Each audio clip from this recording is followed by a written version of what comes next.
अधिगम्यताम्। नमो सिद्धानं नमो आयर्यानं नमो अध्यायानं नमो लोये सर्वसाम्।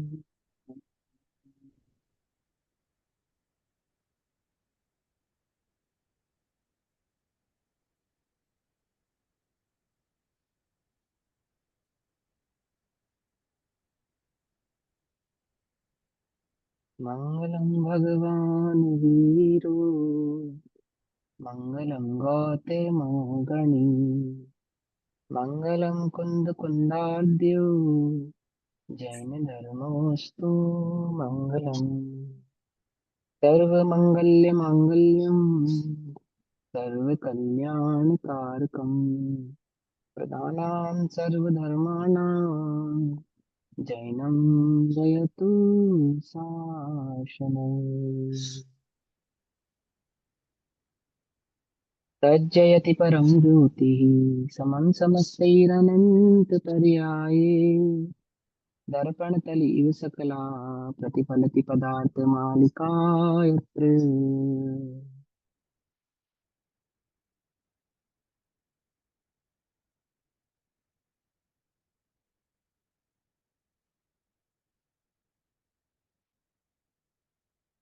रात्रिकालीन स्वाध्याय का विषय चल रहा है फिर पुरुषार्थ सिद्धि उपाय परमागम। आचार्य देव कहते हैं उपदेश तो शुद्धोपयोग का दिया जाता है, उपदेश तो मुनि धर्म का दिया जाता है, आत्मा की अनुभूति प्रकट कर उसकी स्थिरता का दिया जाता है। गृहस्थ धर्म का कोई उपदेश थोड़ी दिया जाता है। परंतु जो जीव यह भाव प्रकट करता है कि मैं उस शुद्धोपयोग को प्रकट करने में असमर्थ हूं, तो शुद्धोपयोग की समर्थता सामर्थ्य प्रकट करने हेतु उसे श्रावक धर्म का उपदेश करते हैं। श्रावक धर्म, श्रावक या गृहस्थ अवस्था धर्म है ऐसा उपदेश नहीं करते हैं, अथवा श्रावक या गृहस्थ अवस्था में बने रहना इसमें स्थिरता से धर्म प्रकट होता है ऐसा उपदेश नहीं करते हैं। उपदेश तो ये करते हैं कि शुद्धोपयोग धर्म है, उस शुद्धोपयोग को प्रकट करने की जो सामर्थ्य है, उस सामर्थ्यता के लिए जो तुम्हें करना योग्य है उसका नाम वहां पे गृहस्थ धर्म है। गृहस्थ धर्म नहीं है।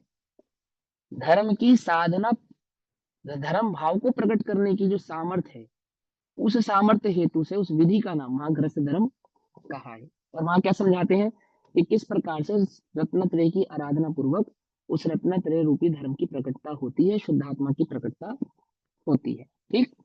तो अत्रादव अर्थात सम्यक दर्शन पूर्वक, सम्यक दर्शन, सम्यक ज्ञान और सम्यक चारित्र पूर्वक इस प्रकार से धर्म की आराधना होती है। उस आराधना का स्वरूप यहाँ चल रहा है। और सम्यक चारित्र की आराधना के अंतर्गत 138 नंबर के श्लोक, 168 68 168 नंबर के श्लोक का भाव चल रहा है। 184 184 नंबर का पेज है। भाव चल रहा है नवदा भक्ति।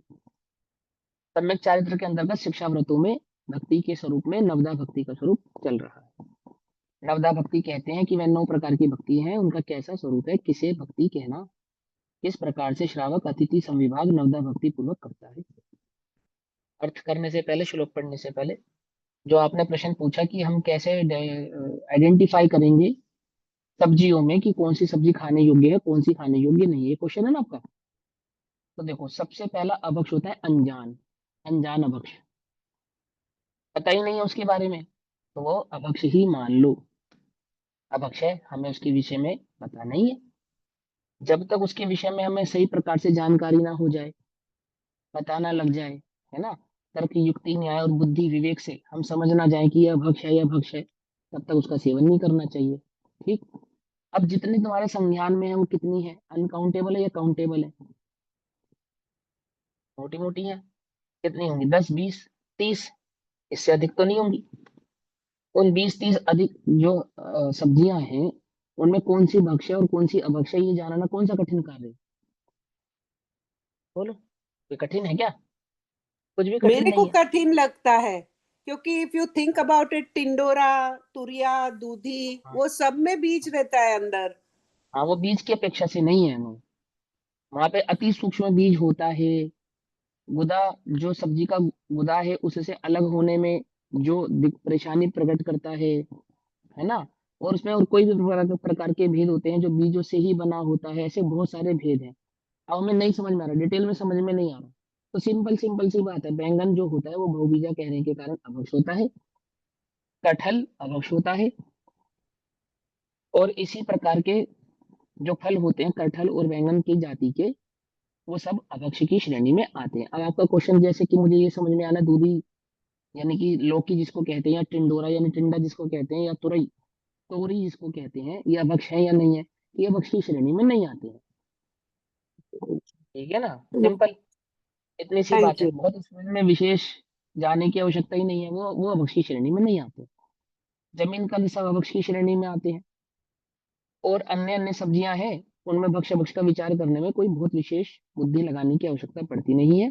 परंपरा से, परंपरा से जो हमें भक्ष्य भक्ष का ज्ञान प्राप्त हुआ है, देखो विज्ञान एक बात कहता है हमसे, वो कहता है कि नेवला होता है ना, नेवला, वो सांप से लड़ाई करता है।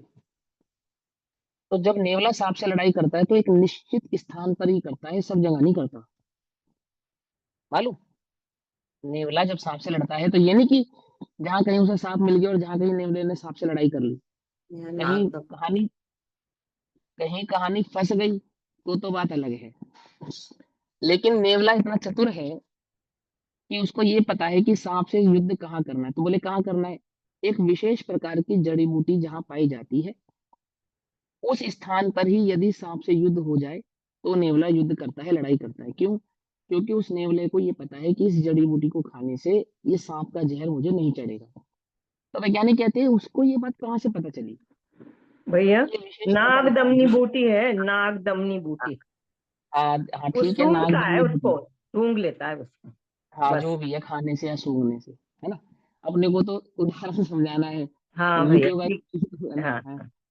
तो वो, उसको ये ज्ञान कहाँ से प्राप्त हुआ? उसको किसने बताया कि ये बूटी के पास ही, अगर तू युद्ध करता है सांप से और उसके सूंघने या खाने से, तुझे सांप का जहर नहीं चढ़ेगा। तो कहते हैं वो नेवला जो है वो परंपरा से उस ज्ञान को प्राप्त करता है।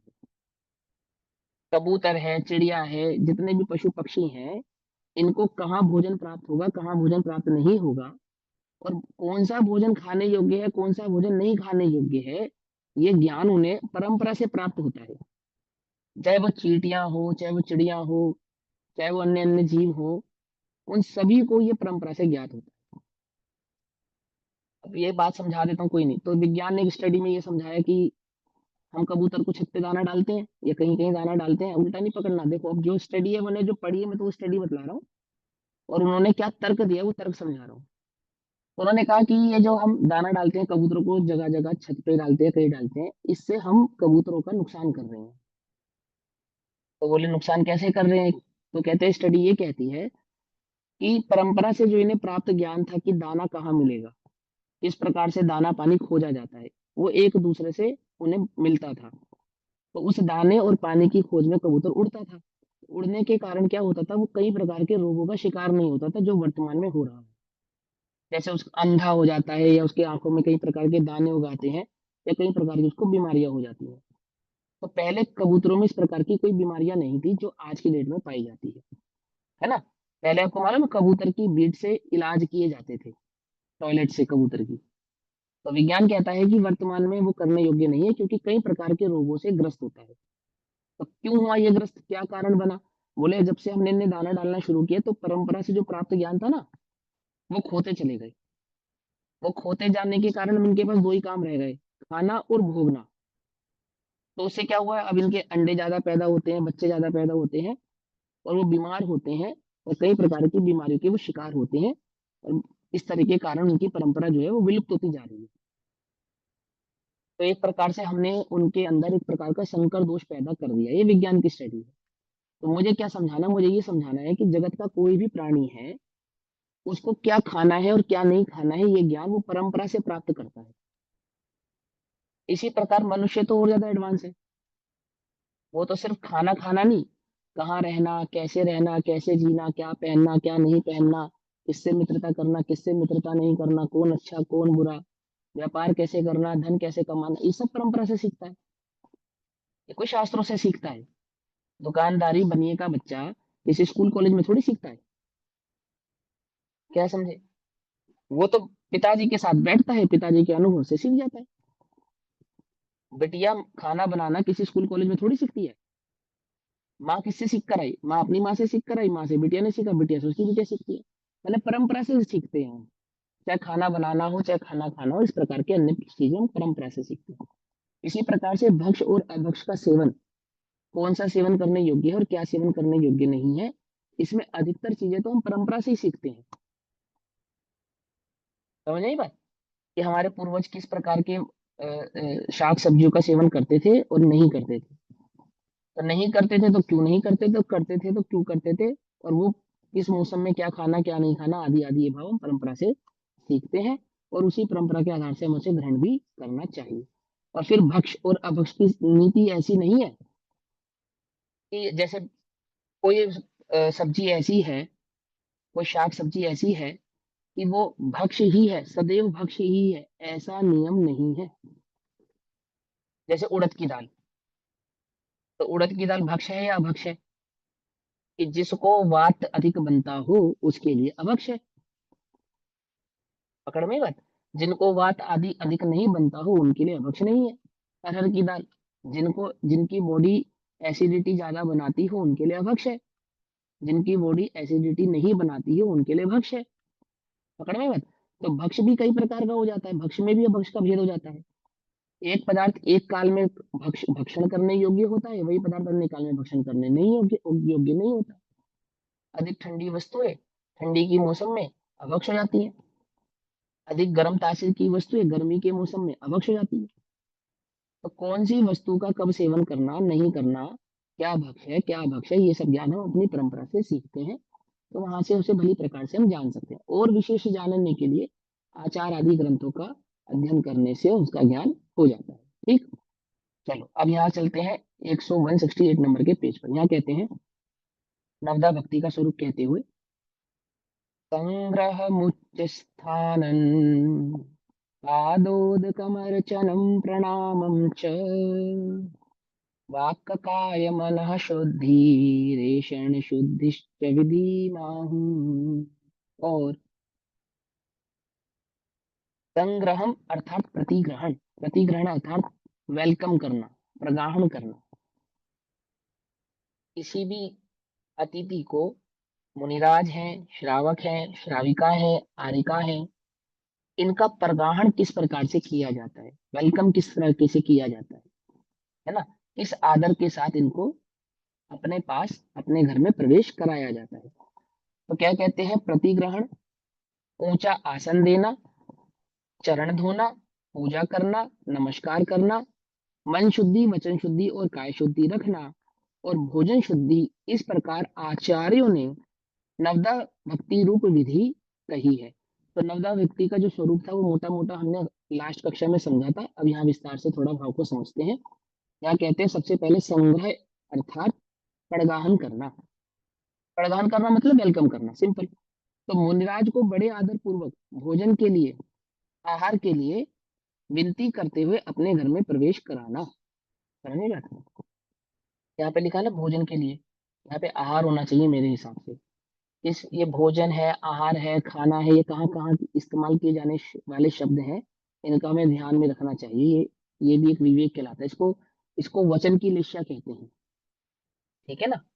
वचन की लेशा, वचन का विवेक, है ना? जैसे देखो, कुत्ते को रोटी डालना और घर में परिवार में किसी को खाना डालना, कुछ फर्क है या नहीं है? तुमने खाना डाल दिया उन्हें, रोटी डाल दी, ये खाना परस दिया, परोस दिया, है ना? भोजन परोस दिया, है ना? फर्क है ना?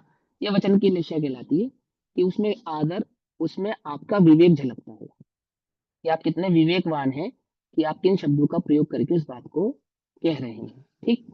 तो यहाँ कहते हैं सबसे पहले तो संग्रह समझाते हैं कि आदर पूर्वक पड़गाहन करना, यानी कि मुनिराजों को पड़गाहन करना। अब मुनिराज आकड़ी लेकर निकले।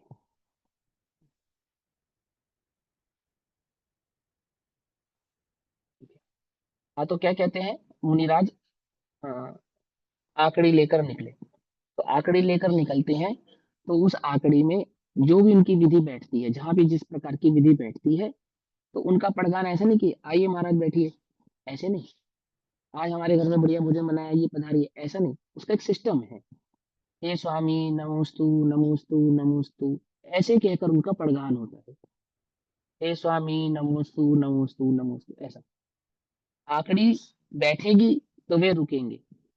अगर वे रुक गए तो रुकने के बाद क्या करें? तो सबसे पहले 3 बार प्रदक्षिणा करें, है ना? उनको नमोस्तु करें और फिर उनको शुद्धि बोलें, और शुद्धि बोलकर फिर उनको बोले कि आप आहारशाला में प्रवेश करें। इस प्रकार की विधि से जब आप उनको भक्ति पूर्वक पड़गाहन करते हैं, तो वे आते हैं।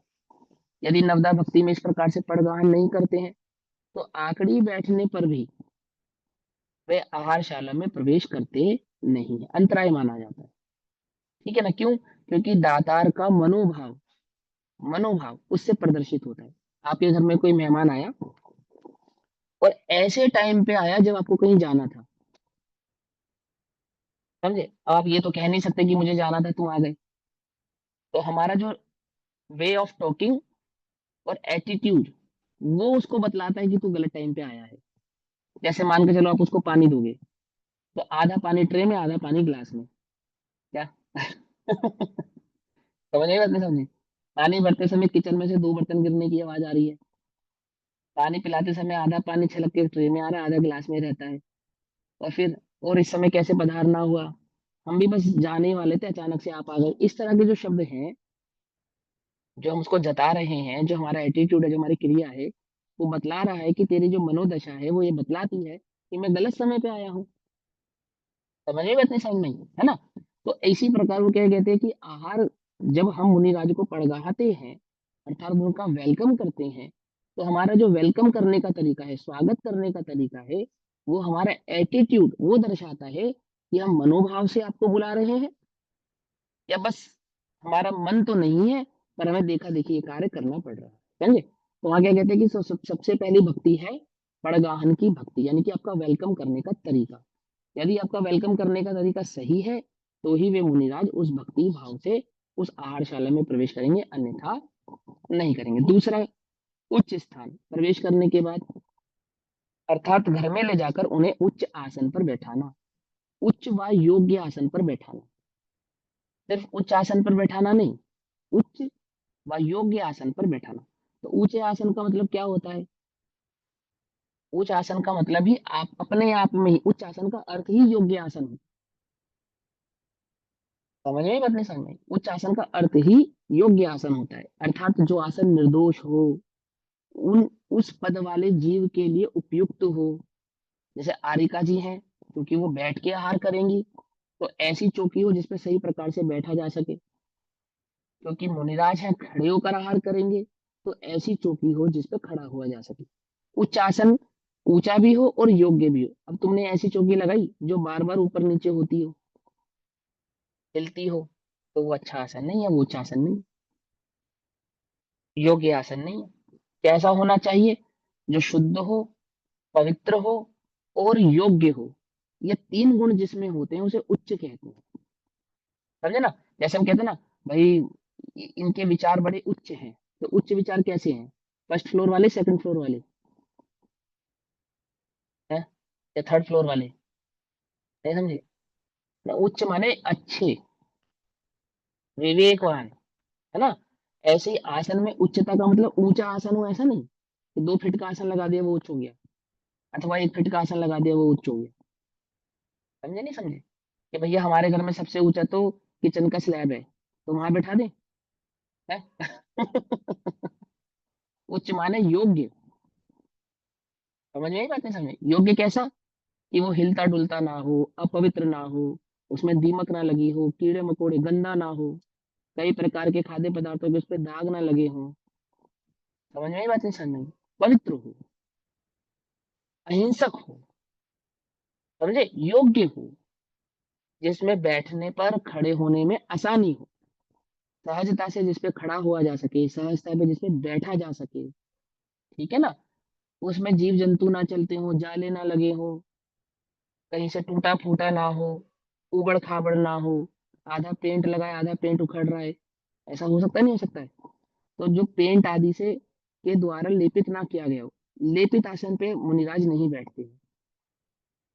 समझ में आई बात नहीं समझ में आई? कैसा आसन? जिसको कई प्रकार के लेप से जैसे पेंट किया गया हो या किसी प्रकार की कोई पॉलिश वगैरह की गई हो, ऐसा आसन नहीं, नहीं प्योर हो ऐसा, तो उसको उच्च आसन कहते हैं। आगे कहते हैं पादोदक, उदक, पैरों को का प्रक्षालन करना, सो पादोदक, अर्थात प्रासुक, निर्दोष जल से चरण धोना। कौन से जल से चरण धोना? निर्दोष जल से, अर्थात जो छान कर बिलछानी आदि कर कर गर्म किया गया निर्दोष जल है, उस जल के द्वारा उन मुनिराजों के चरणों का प्रक्षालन करना, यानी कि उनको साफ करना, उनको धोना। ये क्या कहलाता है? ये पादोदक कहलाता है। यहाँ पे जो नर्मदा भक्ति कही जा रही है वो मुनिराजों की मुख्यता से कही जा रही है। ठीक, पादोदक। उसके बाद अर्चन, अर्चन अर्थात पूजन करना, अर्चन करना यानी कि पूजन करना, तो अर्थात उत्तम प्रासुक अष्ट द्रव्य से उनकी पूजा करना।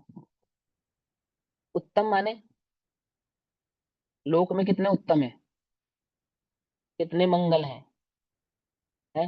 समझ में बात? ये लोक में चार उत्तम है, लोग उत्तमा। उत्तम का अर्थ ही निर्दोष होता है, समझे? उत्तम, उत्तम, उत माने उठता हुआ, अर्थात जो अंधकार यानी कि दोष से रहित हो गया है। तम माने अंधकार, तम माने दोष, उत माने उठा हुआ या विलग, उससे अलग, अर्थात जो दोष रहित है उसको उत्तम कहते हैं। समझ आई बात? उत्तम, उत्तम, तो उत्तम क्या है? ऐसा उत्तम प्रासुक, अर्थात शोधन किया हुआ, प्रासुक माने शोधन किया हुआ, उसको कहते हैं प्रासुक। अष्ट द्रव्य से उनकी पूजा करना, किनकी? उन मुनिराजों की पूजा करना, क्योंकि मुनिराजों की मुख्यता से चल रही है ना बात। अष्ट द्रव्य से पूजा किसकी होती है? बोलो। मात्र पंच परमेष्टियों की ही होती है, अन्य परमेष्टि अन्य जीवों की अष्ट द्रव्य से पूजा होती नहीं है। कि नहीं भैया? हमने पढ़ा है, क्या पढ़ा है कि वो चक्रवर्ती ने चक्र रत्न की पूजा की, या अन्य जीव ने अन्य उसकी पूजा की, हमने ऐसे पढ़ा है। वहां पूजा का अर्थ होता है आदर करना। तो कैसा आदर करना? जैसे अपने दामाद की पूजा की, तो वहां लिखा दामाद की पूजा कैसे की? जो दामाद को देने योग्य वस्तु है उन वस्तुओं को उन्हें देकर उसकी पूजा की, पूजा की मैंने आदर प्रस्तुत किया। तो जिस जीव को जो योग्य है उस जीव का उस योग्य से आदर करना वो पूजा कहलाता है। तो मुनिराजों की जो अर्चना या पूजा है वो कैसी है? कि वो अष्ट द्रव्य से पूजा करने योग्य भाव वाले होने से उनकी आठ द्रव्य से पूजा की जाती है। तो वहाँ अष्ट द्रव्य से उनको अर्घादिक समर्पित करना ही उनकी पूजा है। ठीक है ना? और ये किसको होती है? पांच परमेष्टियों को ही होती है, अन्य जीवों को नहीं होती। आजकल प्रचलन है श्रावकों को भी अर्घ चढ़ाने का, लेकिन अनर्घ पद में वो पहुंचे ही नहीं है। अनर्घ पद किसको स्वीकार किया गया? श्रावक अवस्था को अनर्घ पद स्वीकार नहीं किया गया। मुक्त, जिस अवस्था से मुक्त हुआ जा सके, सभी प्रकार से मुक्त हुआ जा सके, वही अवस्था एकमात्र पूजनीय होती है। तो वो अवस्था कौन सी है? कि मनुष्य अवस्था में वो निर्ग्रंथ दिगंबर साधु की अवस्था है जो मुक्त होने योग्य है। मुक्त हो चुके ऐसे अनंत अवस्था है, और मुक्ति का स्वरूप वो सिद्ध अवस्था है। तो तीन अवस्थाएं ही मात्र ऐसी हैं जिन्हें मुक्त स्वरूप माना गया। कौन कौन सी? अर्यंत, सिद्ध और साधु। साधु कहने का तात्पर्य आचार्य, उपाध्याय और साधु, तीनों ही इस साधु भाव में गर्भित हो जाते हैं। ठीक है ना? इससे अलग अन्य कोई अवस्था अर्घ अर्पण करने हेतु नहीं है। तो पांच परमेष्टि ही एकमात्र अर्घ अर्पण करने हेतु होते हैं। आगे क्या कहते हैं? प्रणाम, अर्थात पूजन के बाद नम्रीभूत होकर नमस्कार करना और तीन प्रदक्षिणा देना। फिर इसके बाद क्या करना? कि नम्रीभूत होकर हमने हृदय से, मन से नमस्कार करना, और नमस्कार करने के पश्चात तीन प्रदक्षिणा देना। तीन प्रदक्षिणा किसकी दी जाती है? कि तीन प्रदक्षिणा भी पंच परमेष्टियों की ही दी जाती है। तीन प्रदक्षिणा किसका प्रतीक होती है? वो रत्नत्रय का प्रतीक होती है। ठीक है ना? रत्नत्रय के प्रतीक के हेतु से हम समूह शरण में, मंदिर में अथवा मुनिराजों की तीन प्रदक्षिणा देते हैं। आगे वाक शुद्धि। वाक शुद्धि माने विनय पूर्वक वचन बोलना। हित, मित और प्रिय, ऐसे 3 प्रकार के वचनों का बोलना ही वास्तव में वाक् शुद्धि कहलाती है। ठीक है ना? थोड़ा बोलना, ऊंचा नहीं बोलना, हंस हंस के नहीं बोलना, बहुत धीरे नहीं बोलना और ऐसे शब्द नहीं बोलना जो बोलने योग्य नहीं है। क्या कहा? समझे? ऐसे पदार्थों का नाम नहीं लेना जो अभक्ष्य है, अथवा किसी को सुनो, इस प्रकार के आवाज द्वारा बुलाना नहीं। ये मर्यादा से विहीन शब्द हैं, अमर्यादित शब्द हैं ये। सुनो, ऐसा। तो वो क्या कह रहे हैं? वो मुनिराजों के समक्ष इस प्रकार के वचनों का प्रयोग नहीं करना। हित, मित और प्रिय वचन बोलना। तो वह क्या कहलाती है? वे वचन बोलना, विनय पूर्वक वचन बोलना, ये होता है। और मुनिराजों के समक्ष भी प्रिय वचन से, अच्छे वचनों द्वारा उनका संबोधन कहना वाक शुद्धि कहलाती है। काय शुद्धि अर्थात अपने हाथ और शरीर शुद्ध रखना तथा उसकी सेवा करना, उनकी सेवा करना, ये क्या कहलाती है? काय शुद्धि। जो मुनिराजों के अंगों को किसी प्रकार से, जैसे आपने पाद प्रक्षालन किया, आहार आदि कराया, हाथ आदि या पांव आदि पे उनके किसी प्रकार का कोई पदार्थ लग गया तो उनकी शुद्धि करना, एक वो। एक अपने, जब आप आहार आदि का पड़गाहन कर रहे हैं, मुनिराज का पड़गाहन कर रहे हैं अथवा आहार आदि परस रहे हैं, तब क्या करना? तब आपके हाथ पैर शुद्ध होने चाहिए, मतलब पूरी काया निर्दोष होनी चाहिए। तो शुद्ध वस्त्र होने चाहिए, शुद्ध जल से स्नान आदि किया होना चाहिए। हाथों का प्रयोग कैसे करना, मैंने लास्ट टाइम में समझा ना। उठते बैठते समय जमीन पे हाथ नहीं रखना, या हाथों से ऐसे इशारे नहीं करना, मतलब खराब इशारे नहीं करना, पकड़ में ही बात। अथवा चलते समय बहुत तेजी से नहीं चलना, खड़े रहते समय सहारा लेके खड़ा नहीं होना, पसीना नहीं पहुंचना, छींक आदि या खांसी आदि आती हो तो दूर चले जाना। समझे? अथवा कदाचित गलती से हाथ आपका जमीन आदि पे लग जाए तो सबसे पहले हाथ आदि धोना। कोई बर्तन गिर जाए तो उसको उठाना, अगर उठाए बिना काम चल सके तो उठाना नहीं। ठीक। और उठाए बिना काम ना चले तो उठाकर साइड में रखकर पहले हाथ धोना, उसके बाद अन्य बर्तन को छूना या अन्य किसी सामग्री को छूना। ये सब क्या कहलाती है? सारा विवेक काय शुद्धि कहलाती है। उसके बाद क्या कहते हैं? मन शुद्धि अर्थात मन शुद्ध करते हुए देने में भक्ति और सेवा रूप परिणाम रखना, खोटा परिणाम नहीं करना। बहुत देर हो गई और कितनी देर लगेगी, अरे ये महाराज जी तो बहुत लंबा आहार चलाते हैं, ये तो बहुत धीरे धीरे खाते हैं, ऐसे परिणाम नहीं करना। पकड़ में बात नहीं? पकड़ में। और इस प्रकार के मन में खेद खेद भाव वाले परिणाम नहीं आना, ये मन शुद्धि कहलाती है। अर्थात मन में अहोभाव होना, ये अहोभाव रखने को कहलाते हैं मन शुद्धि। फिर ऐषणा शुद्धि होती है। ऐषणा शुद्धि मतलब आहार की शुद्धि रखना। आहार देते समय, मुनिराज को आहार देते समय पहले स्वयं शोधन करना। समझ नहीं बात? स्वयं शोधन करना कि आहार में किसी प्रकार का अंतराय भाव वाला पदार्थ उपस्थित ना हो, बाल नहीं आया हो, कोई जीव ना हो, उड़कर कोई जीव ना आ गया हो। यदि कदाचित ऐसी कोई अवस्था बने बने कि आपके हाथ में कोई आहार की सामग्री है और उसमें कोई बाल आदि आ गया है, तो क्या करें? शोर नहीं मचाना, है ना? चिल्लाना चीखना नहीं, किसी को कहना नहीं, चुपचाप साइड उसको कर देना, उसको हटा देना। समझे नहीं समझे? ये क्या कहलाती है? ये सब ऐषणा शुद्धि के भेद कहलाते हैं कि अपने स्वयं से आहार देने से पहले इन सब बातों का विवेक रखना। वहाँ काय शुद्धि जो थी ना, काय शुद्धि में सर ढक के आहार देना। तो सर ढक के आहार क्यों देना? कि आपके बाल आदि उड़ते हैं, माथे पे आ सकते हैं, टूट के भी गिर सकते हैं, ऐसे बहुत सारे काम हो सकते हैं, है ना? हम भी किचन में कितने साफ सुथरे तरीके से भोजन बनाते हैं, उसके बाद भी बाल आ जाता है कभी कभी, सब्जी में, रोटी में और अन्य कहीं जगहों पे, तो अंतराय है ना? तो इन सब बातों का विवेक रखना। ऐषणा शुद्धि में जो भी मुनिराज को परसे, जल परसे, पेय पदार्थ परसे, रोटी परसे, सब्जी परसे, परंतु पहले स्वयं उसका शोधन करें और फिर उनको परसे, ये भक्ति कहलाती है। इसको कहते हैं ऐषणा शुद्धि। उसके बाद इस प्रकार नव भैया, वो आपने कहा कोई चीज यदि गिर जाती है तो एक बार उठाएंगे तो हाथ धोना। तो मुनिराज को जो अपन दे मतलब जब अपन भोजन अर्पित करते हैं तब उस समय अपन को हाथ तो नहीं, पानी से अपन को तो हाथ अपने गीले नहीं करने होते हैं ना।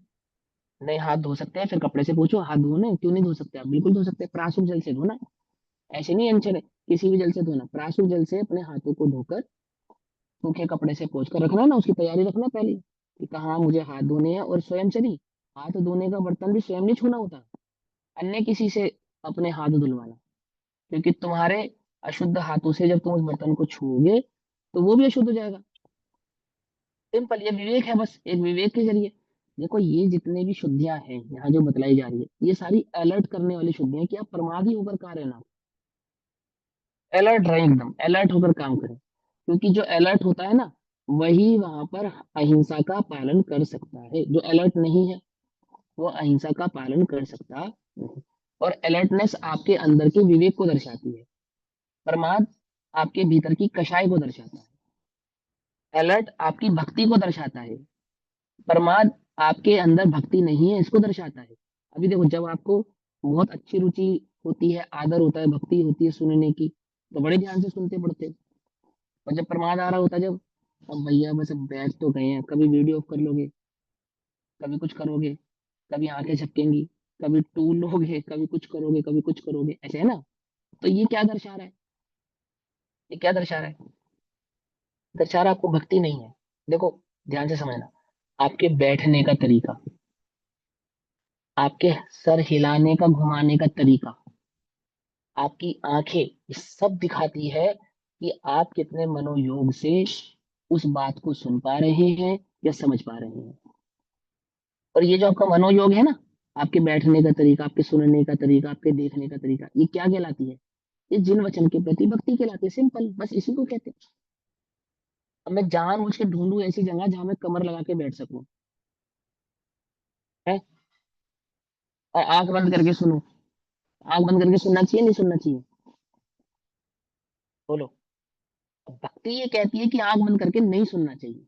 नहीं सुनना क्या? चाहिए, क्योंकि हाँ, कंसंट्रेशन नहीं रहता, फिर वो झपकी आ जाती आप है। झपकी है वो झपकी ही है, वास्तव में झपकी है वो, समझे। और फिर वो मायाचारी करता है, वो किस पे गर्दन हिला रहा है उसको मालूम ही नहीं है, उसको तो बस ये दिखलाना है कि मैं सो नहीं रहा हूँ, समझे या नहीं समझे। वो हाथ हिलाना या पाँव हिलाना या सर हिलाना, ये तो सिर्फ एक सूचक है इस बात का कि मैं सो नहीं रहा हूँ, आप ये समझो कि मैं जाग रहा हूँ। लेकिन जो रुचि जो होती है, रुचि, वो तो नियामक, वो तो उस इंद्री का नियामक कारण बन जाती है, दिखाने, प्रदर्शित करती है उस बात को कि मैं रुचि से सुन रहा हूँ या समझ रहा हूँ। आगे बस में ऐसे बहुत सारे भेद है। अब देखो जब आप शास्त्र स्वाध्याय के नियम पढ़ोगे और सुनोगे ना, तो उसमें कौन कौन से नियम है मैं तुम्हें समझाता हूँ। देखो जब आप सभा में बैठो तो कैसी सभा में कहाँ बैठो, कि वक्ता के बिल्कुल सामने आपकी नजर पड़ती हो ऐसी जगह बैठो। और कहेंगे सब सभी लोग तो ऐसी जगह नहीं बैठ सकते, कि आपको उपदेश दिया जा रहा है, वो तो मजबूरी है कि नई जगह मिलेगी तो नहीं बैठोगे ना, वो तो आपको उपदेश दिया जा रहा है, ठीक है ना, कि आप कोशिश क्या करो, श्रोता क्या करे, ऐसी स्थान पर बैठे जहां वक्ता से सामने एकदम उसका और तुम्हारा चेहरा एक दूसरे से मिल सके, ऐसे स्थान पर बैठो। कैसे स्थान पर मत बैठो, जहां सहारा लेकर बैठने का ऑप्शन हो वहां मत बैठो, समझ में बात। बार बार टांग मत उठाओ, बार बार पैर मत हिलाओ, समझ में बात नहीं, समझ में। ये सारे क्या है, ये सारे शास्त्र स्वाध्याय के सुनने के नियम है। पैर ना हिलाना, हाथ ना हिलाना, चुटकी नहीं बजाना, ताली नहीं बजाना, चटाई में कोई रस्सी निकलती हो तो वहां उंगली नहीं घुमाना, क्या समझे। ये कह रहे ये सारे दोष हैं, ये समझा रहे हैं कि तेरा उपयोग लग नहीं रहा है, तेरा उपयोग कहीं जा रहा है। बीच में उठना नहीं, है ना, बार बार इधर उधर देखना नहीं, कोई नया व्यक्ति आकर बैठता हो तो गर्दन घुमाकर देखना नहीं कौन आया है कौन नहीं आया है, क्या कहना, पूरा उपयोग वहां स्वाध्याय में लगाना। अब आजकल तो ऑनलाइन है, आजकल तो सबसे अच्छा सिस्टम है, वरना वीडियो ऑफ करो बस बात खत्म। फिर जो मर्जी करो, है ना।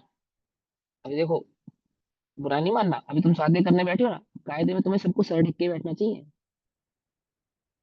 तुम सर ढक के नहीं बैठते हो, समझे नहीं समझे। और नियम ये कहता है कि सर ढक के बैठना। तो सर क्यों ढक के बैठना? क्या है वो? आदर का प्रतीक है बस। जैसे आप एक वेल ड्रेस्ड होते हो ना, कहीं जाते हो तो आप अपने ड्रेस ध्यान रखते हो कि भाई उसमें एक सलवट भी पसंद नहीं करते आप। तो क्यों पसंद नहीं करते? सलवट क्या करेगी उसमें कि नहीं भैया मैं जहाँ हूँ जिस स्थान पर हूँ तो वहाँ का ड्रेस कोड है ऐसा कि भाई मैं चाहता हूँ कि मैं अच्छा दिखूं और साफ सुथरा लगूं या गंदा ना लगूं। बस ऐसे सर ढकना का एक प्रोटोकॉल है कि हम अपना आदर व्यक्त कर रहे हैं कि हम आपको अपने से उच्च स्थान वाला मानते हैं। ऐसा। जैसे आप साउथ में जाओगे तो साउथ में पता है क्या नियम है? जो पुरुष लोग होते हैं, पुरुष लोग वो मंदिर में कमीज नहीं पहनते, शर्ट नहीं पहनते, नग्न रहते हैं, ऊपर से नग्न रहते हैं, एक दुपट्टा डालते हैं बस। बोले क्यों? बोले हम जिसके समक्ष खड़े हैं वो तीन लोग के नाथ है, राजा है। और हमारी क्या विसात है कि हम राजा के समक्ष कोई बहुत महंगा कपड़ा पहने या तन ढके या करे। मतलब वो ये बतलाते हैं कि कृतज्ञता है, हम अपनी कृतज्ञता दर्शाने के लिए शर्ट नहीं पहनते। ऐसी वहां परंपरा है। तो ये सर ढकना एक परंपरा क्या है? कृतज्ञता दर्शाने के लिए कि हम आपको एक उच्च स्थान वाला एक आदर देते हैं, आदर मानते हैं, आदर भाव प्रकट करते हैं ऐसा। ठीक है। चलो अब आगे क्या कहते हैं? इस प्रकार नवदा भक्ति पूर्वक ही दान देने का विधान कहा है। दान इन नवदा भक्ति पूर्वक दिया जाता है। अतः क्योंकि यहाँ पे तो आहार दान की मुख्यता से नवदा भक्ति बताई है। अब नवदा भक्ति आहार दान की मुख्यता से बताई है, लेकिन भक्ति तो चारों प्रकार के दान में होती है।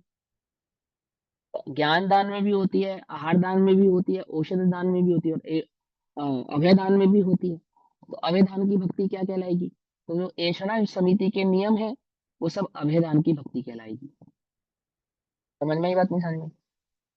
जो शास्त्र स्वाध्याय के नियम है वो सारी ज्ञान दान की भक्ति कहलाएगी, श्रावक के लिए भी और श्रोता के लिए भी और वक्ता के लिए भी। जो उनके नियम है उन दोनों के नियमों का वो जो पालन करेंगे, अपने अपने नियमों का पालन करेंगे, वो उसकी भक्ति कहलाएगी। और औषध आदि दान में भी इसी प्रकार से समझना चाहिए। जो निर्दोष औषधि का दान देना, सम्यक प्रकार से दान देना, भक्ष औषधि का ही दान देना, ये सब क्या कहलाएगी? ये उसकी भक्ति कहलाएगी। माने वहां जो जिसके प्रति जो विवेक होना चाहिए और जो आदर होना चाहिए, उस विवेक और आदर के आधार से जो दान दिया जाए वो उसकी भक्ति कहलाती है। इस प्रकार नवदा भक्ति पूर्वक ही दान देने का विधान कहा है। अतः इसी तरह आहार दान देना चाहिए, क्योंकि यह आहार दान की मुख्यता से नवदा भक्ति कही तो आहार दान का स्वरूप समझा। यह नवदा भक्ति मुनि महाराज के लिए ही है। ये नवदा भक्ति किसके होती है? वे मुनिराजों के लिए ही होती है। अन्य के लिए तो योग्यता अनुसार होनी चाहिए, जिसकी जैसी योग्यता है उसके अनुसार ही उसको होनी चाहिए। अब कुछ लोग प्रश्न पूछते हैं कि आर्यिकाओं को अर्घ चढ़ाएं या नहीं चढ़ाएं, ऐसा प्रश्न पूछते हैं ना। तो भाई आगम परंपरा के हिसाब से तो नहीं चढ़ाना चाहिए, सिंपल। बाकी जैसे तुम्हारी यथा व्यवस्था है वैसा समझो, क्योंकि अर्घ छठे गुण स्थान से ही स्वीकार किया गया है। छठे गुण स्थान से नीचे के गुण स्थान वालों को अर्घ स्वीकार नहीं किया गया है आचार ग्रंथों में, क्योंकि आर्यिकाओं का पंचम गुण स्थान होता है, इसलिए उनको अर्घ आदि समर्पित करने का कोई विधान नहीं है।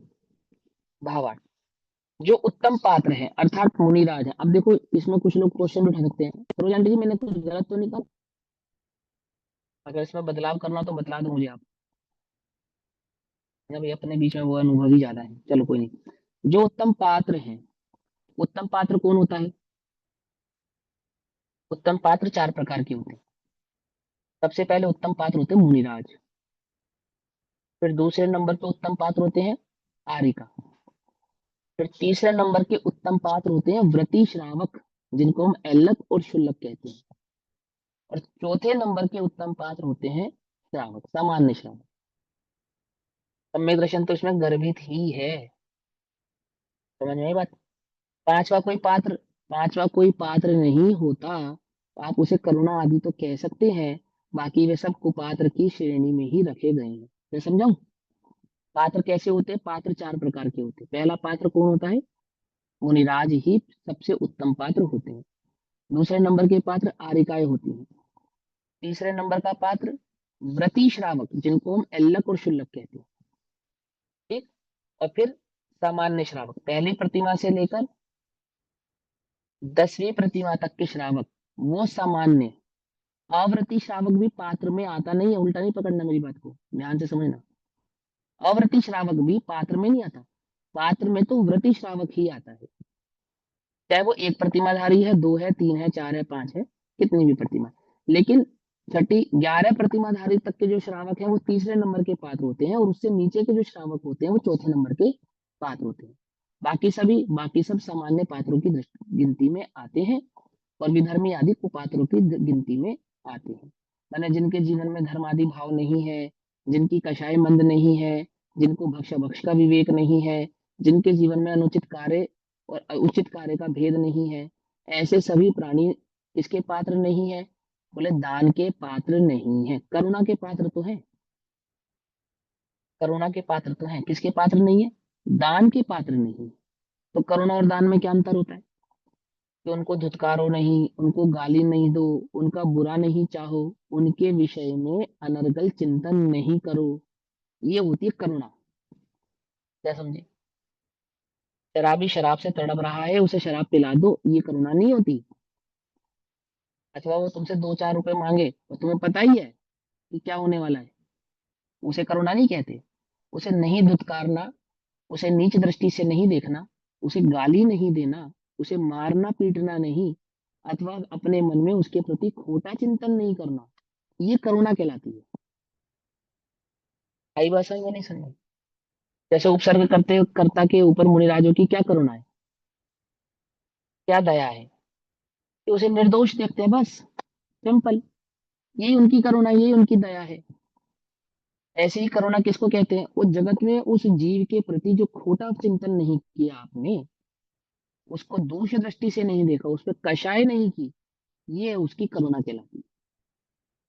बाकी जैसे जिसकी उचित कार्य करने की विधि हो, विवेकपूर्ण वह कार्य करना भी करुणा का ही भेद है। पानी पिलाना, प्यासे को, भूखे को रोटी खिलाना, निर्वस्त्र को वस्त्र आदि देना, ये सब भी करुणा में ही आते हैं, ये दान में नहीं आते, ये दान में नहीं आते। समझ में आई बात नहीं समझ में? पकड़ में आई बात नहीं पकड़ में? और दान में भी कब आते हैं? जब विवेक पूर्वक किए गए हो। अगर विवेक पूर्वक नहीं किए गए हो तो कुदान में ही आते हैं। क्या कहा? यदि विवेक पूर्वक किया गया है तो दान की श्रेणी में आता है। अब भैया हमने तो कर दिया, अब वो जाने उनको जो करना वो कर सकते हैं। क्या समझे? हमने तो बिल्कुल। भैया धर्मशाला बना दी, अब उस धर्मशाला में कोई भोग भोगे, शराब पिए, जो मर्जी करे, हम उससे क्या लेना, हमने तो दान कर दिया। वो तो कुपात्र है, वो तो कुदान है, वो नहीं कहलाता दान। भाई बस समझ में नहीं समझ में?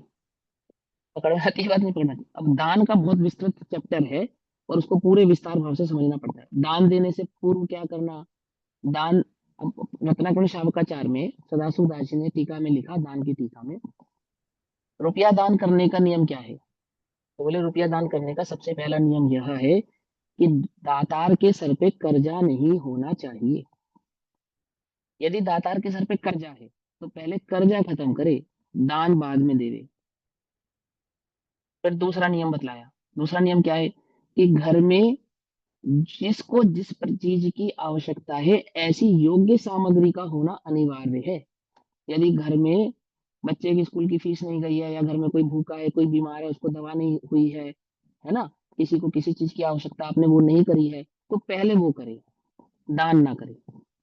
फिर तीसरा बतलाया कि जो सगे संबंधी रिश्तेदार हैं, उनके घर में कोई समस्या धन के कारण नहीं होनी चाहिए। यदि उनके घर में कोई समस्या है धन के कारण, तो पहले उसको संभाले। क्यों? बोले साधर्मी भी धर्म चक्र का एक रत्न है। समझे? एक साधर्मी बचेगा तो धर्म की बहुत परंपरा बचेगी। वो बड़ी मुश्किल से संघी पंचेंद्रिय पर्याय मिली, फिर उसमें भी मनुष्य जन्म मिला, और फिर उसमें भी जैन कुल मिला। अब तुम उसकी भी रक्षा नहीं करोगे तो मंदिर बनवाओगे किसके लिए? किसके लिए बनाओ? जैन ही नहीं बचेंगे तो मंदिर का क्या करोगे? वो मंदिर तो मस्जिद बनी जाएंगे। क्या समझे? उनको कितनी देर लगेगी, खंडर है वो तो। आई ना समझे? तो क्या कहा उन्होंने कि वो पहले उसकी रक्षा करना।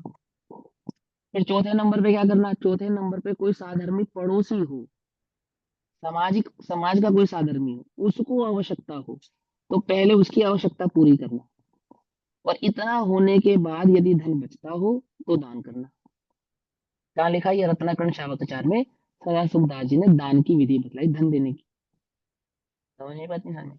अब आंख बंद करके मान को पोषण करने के लिए, जगत में मेरी वाहवाही हो इसके लिए, या अन्य प्रकार के लोभ आदि के लिए जो दान दिया जाता है, वो दान की विधि के वास्तविक विधि उसको दान को स्वीकार किया जाता नहीं है ना। अब उसके और भी बहुत सारी प्रोक्सीज हैं, वो द्रव्य क्षेत्र काल भाव के अनुसार हमें समझ लेनी चाहिए। हाँ, अब आप पूछो क्या पूछो। भैया इधर तो आपने कहा कि सामान्य श्रावक है ना, तो सामान्य हाँ श्रावक के 11 प्रतिमा से कम प्रतिमा होती है, वो लोग सामान्य श्रावक है। हाँ, जिसके पहले जिसके सामान्य व्रत होते हैं वो सामान्य श्रावक होते हैं, पहली प्रतिमा से लेकर और 10वीं प्रतिमा तक के जितने भी जीव हैं वो सब सामान्य श्रावकों में आते हैं। क्योंकि श्रावकों में दो भेद होते हैं ना, व्रती और अव्रती। तो जो अव्रती श्रावक किसको कहा? अव्रती उसको कहा जिसके जीवन में एक भी व्रत नहीं है, उसको अव्रती का। सिंपल। एक भी व्रत नहीं है मतलब वो दर्शन प्रतिमा आदि वाला एक भी व्रत नहीं है वो। यूं तो उसके जीवन में रात्रि भोजन आदि का त्याग तो है, अभक्ष आदि का त्याग तो है, सप्तव्यसन का त्याग तो है, परंतु सप्तव्यसन का त्याग, तीन मकार का त्याग, रात्रि भोजन आदि का त्याग, उदंबर फलों का त्याग, ये उसको कोई व्रत नहीं कहलाता, ये तो सामान्य श्रावक बना कहलाता है। और इतना होवे तो अव्रती कहलाता है। श्रावक संज्ञा मिलती है उसको तो। सामान्य किसी भी जीव को श्रावक संज्ञा कब मिलती है? बोले जब वो 5 उदंबर का फल का त्याग करता हो, तीन मकार, सप्तव्यसन का, रात्रि भोजन का त्याग हो, तब तो हम उसको श्रावक कहते हैं। और वही जीव जब पहली प्रतिमा आदि को धारण करता हो तो उसे व्रती श्रावक कहते हैं। अंतर समझ में आया नहीं समझ में आया? अव्रती कौन है? अव्रती माने जिसके जीवन में इतने नियम हैं, तो इस इतने इतने व्रत हैं तो श्रावक, इसको व्रती नहीं कहेंगे, नहीं, इसको श्रावक कहेंगे। ये श्रावक है। देवशास्त्र गुरु का श्रद्धानी है, रात्रि भोजन नहीं करता है, तीन मकार, 5 उदंबर फल और सप्तव्यसन का त्यागी है। ये तो कौन हो गया? अव्रती श्रावक हो गया। और फिर जो पहली प्रतिमा आदि को धारण करके नियमबद्ध होता है वो व्रती श्रावक की श्रेणी में जाता है। और उन व्रती श्रावकों में भी उत्तम व्रती श्रावक कौन होते हैं? वो जो एल्लक क्षुल्लक होते हैं वो उत्तम व्रती श्रावक होते हैं। समझ नहीं बात? भेद समझ में आ रहा है नहीं आ रहा? और फिर उनसे ऊपर आर्जिका है, फिर उनसे ऊपर मुनिराज। ऐसे समझना चाहिए। और सर बताओ। मेरा करुणा तो भावों में व्यक्त की जाती है और दान जो है वस्तु के हिसाब से प्रदान की जाती है। हाँ, तो तो क्या करुणा ये किसको नहीं? कहना? मैंने बताया ना कि सामान्यतः आप किसी को जल पिलाते हैं, प्यासे को पानी पिलाते हैं, निर्वस्त्र को वस्त्र देते हैं, भूखे को रोटी देते हैं, वो सभी करुणा के अंग में ही कहलाते हैं। लेकिन यदि वे विवेक पूर्वक किए गए हैं तो वो करुणा कहलाती है। और अविवेक भाव से किए गए हैं, विवेक नहीं है उनके अंदर, प्रज्ञा से नहीं किए गए हैं, तो वे कुदान ही कहलाते हैं। और वास्तविक करुणा किसको कहना? कि चित्त में, अब ये मेरे को एक बात सुनाओ, कि आपके पास पानी नहीं है किसी प्यासे को पिलाने के लिए, या धन नहीं है किसी को देने के लिए, तो आपके चित्त में करुणा नहीं है, इसका मतलब। हम्म, फिर करुणा तो तब भी हो सकती है ना। तो करुणा की परिभाषा क्या है? करुणा की परिभाषा यह है कि किसी जीव का बुरा नहीं चाहना, किसी जीव को नीच दृष्टि से नहीं देखना, किसी जीव को बुरा भला वचन नहीं कहना, अथवा उसको दुख नहीं देना। इस प्रकार का जो कषाय का परिणाम नहीं होना, इसका नाम करुणा है। और फिर कुछ दिया जाए तो दान है। पकड़ में ही बात नहीं पकड़ में? यदि सम्यक रीति से विवेक पूर्ण दिया जाए और योग्य पात्र को दिया जाए तो सुदान है। योग्य पात्र नहीं है, विधि भी योग्य नहीं है और वस्तु भी योग्य नहीं है, तो कुपात्र दान है। समझ नहीं बात है? अब जैसे मुनिराज को मोबाइल देना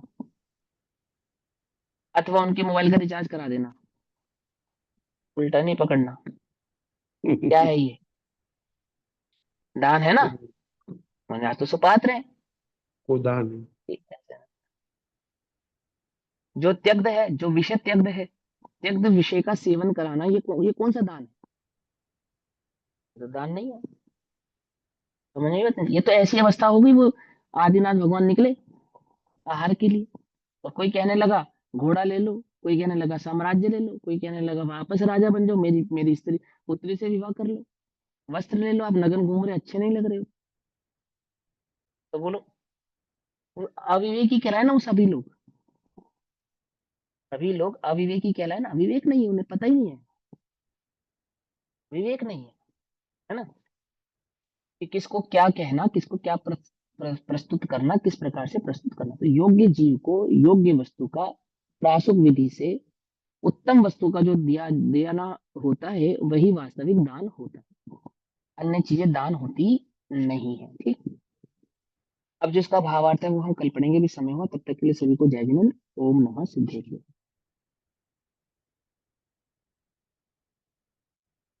निज निधि निज में बताई, यह अनंत उपकार, उसके लिए जिनवानी माँ को वंदना शतबार। नमो प्रिय।